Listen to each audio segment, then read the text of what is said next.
Ma, salamat ha.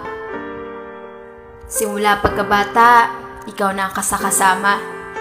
Gumagamot sa sugat ko sa tuwing nadadapa. Unang nagturo kung paano magsulat at magbasa. Minsan nga, napapalo mo pa. Ikaw rin ang unang nagturo sa akin kung paano maging mabuti sa kapwa.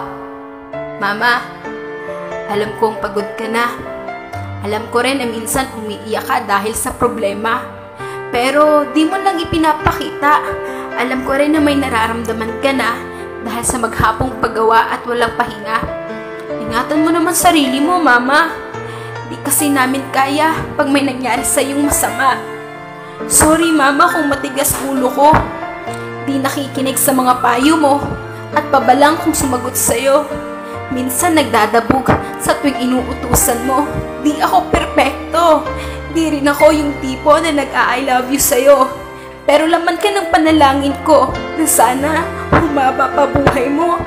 Gusto ko kasi makita mo na magtagumpay ako at masuklian naman lahat ng paghihirap mo. Sobrang busy ko. Hindi ko napapansin na mas kailangan mo ng oras ko. Pasensya ka na, Mama, kung nagagalit ako sa tuwing kinukulit mo. Pagod lang talaga ako. Lahat sila, tinalikuran ako. Lahat sila, walang ibang ginawa kundi saktan at husgahan ako. Pero ikaw yung nag-iisang tao na nanatili sa tabi ko. Di nagsawa sa kakaintindi sa ugali ko. Ramdam ko ang pagmamahal mo. Salamat sa sakripisyo mo. Pangako, pag di mo na kayang tumayo, ako ang magiging paa mo. Kung mahina na ang pandinig mo, ayos lang, di ako mapapagod sa'yo. At kung dumating man na makalimutan mo ko, ipapaalala ko lahat sa'yo. Patanda ka na.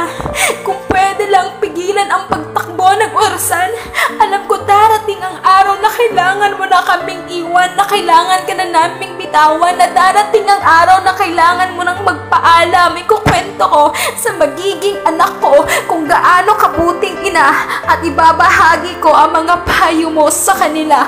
Mama, mahal na mahal kita.